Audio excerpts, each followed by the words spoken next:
چیانی ئۆڕۆتان باش چالاکیەکە تەنها دانانی تاجێگوڵی نەبوو لەلایەن بەشێک لە بەرپرسانی حیزبی و حکومی سنوورەکە ئەگینا چالاکی دیکەی ئەوتۆ لەم ساڵیادەدا لە گوندی گۆپتەپە بەڕێوە نەچوو و بە فەرمی کە ینی دانیشتوانی گوندەکەش هیچ داواکاریەکان نەخستە بەردەست ئەو بەرپرسانی کە ڕویان لێرە کردبوو ینی ئەوان ئاماژە پێدا کە 32 ساڵە ئەم ساڵ 33 ساڵە ئەوان هەر قسە ئەکەن و داواکاریەکەن وەکو پێویست بۆیان جێبەجێ ناکرێ سەبارەت بە داواکاری و قسەی زیاتری ئەو کەسانی کە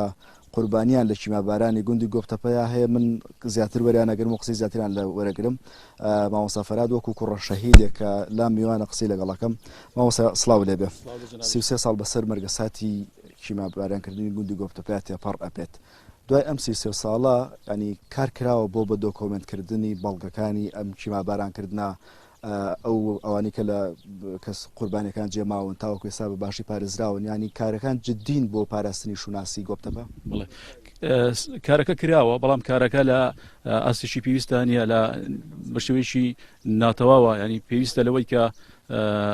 زیاتر کاری لەسەر بکرێ کاری جدی لەسەر بکرێ بۆی ئەو کەسە زیاتر بەرەو پێشەوە بڕوە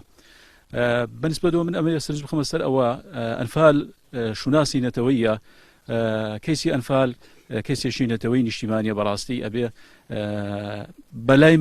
منەوە لە کەیسی نەوت گرنگترە ینی بەنسبەت میلەتی کوردەوە چۆن ئێستا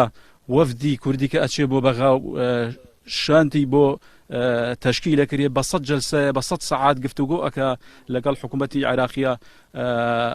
بۆ ئەوەی کە بگانە نەتیجە و پشکی کورد بێ بەڵام بەلای منەوە کەیسی ئەنفال کەیسی جینۆساید هەموو ناوچەکانی کوردستان زۆر گرنگترە لە نەوت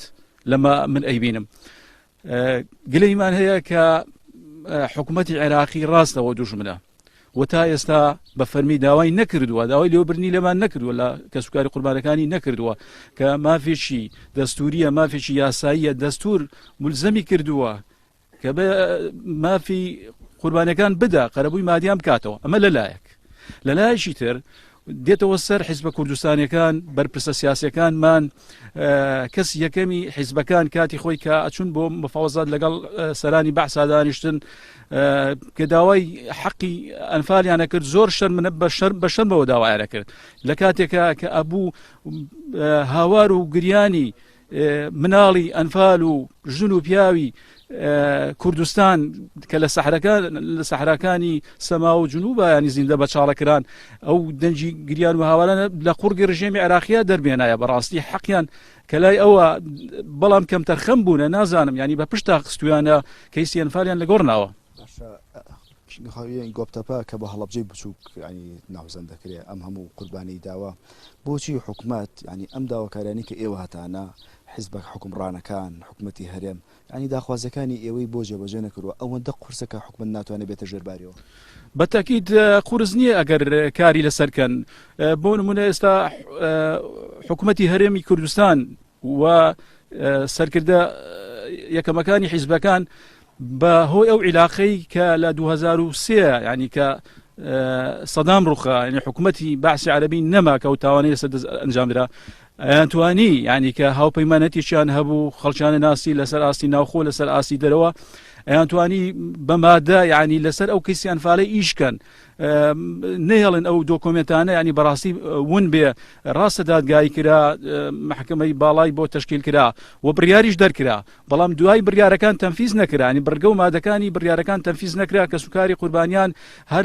لە چاوەڕوانیان بەڕاستی ئێستاش هەموو ساڵێکە دێن لێرە یادەکەنەوە بەڕاستی ینی ئێمە برینەکانمان خەدماغی کردووە دێن جارێکی کە نقورچی لێگرن و خوێنی لێگەن و تازا بێتەوە لێمان بەڕاستی ینی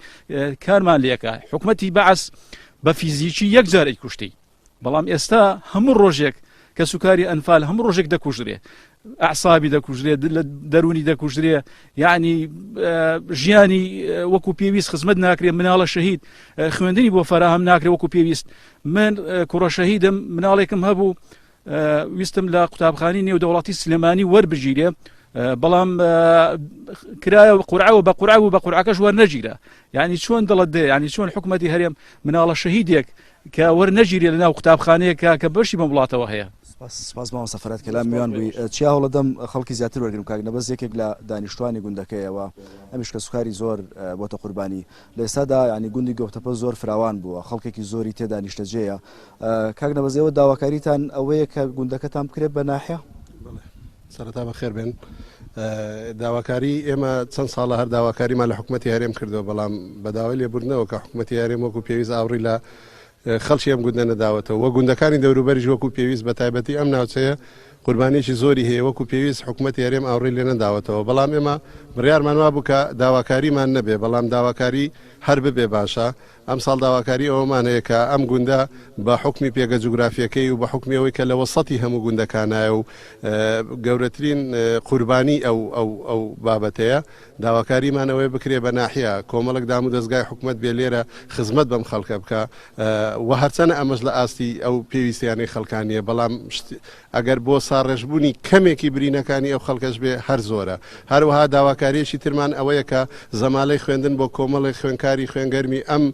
ئەم دەڤەرە فراهەم بکە کە بە مستحقات بچن لە وڵاتە ئەوروپیەکان کۆمەڵی کورسیان بۆ وەربگرن بخوێنن لەسەر کەیسی ئەنفال بە تایبەتی بۆ بە جینۆساید ناساندن چونکە ئەوان لەناو مەعاناتەکەیان ئەوان باشتر خزمەتی ئەو کەیسە ئەکەن و بە جینۆساید ناساندن هەروەها لە ڕووی کەرتی تەندروستیشەوە لە زۆر شوێنی تریش باسم کردووە کەرتی تەندروستی ئێمە پێش ساڵی 1970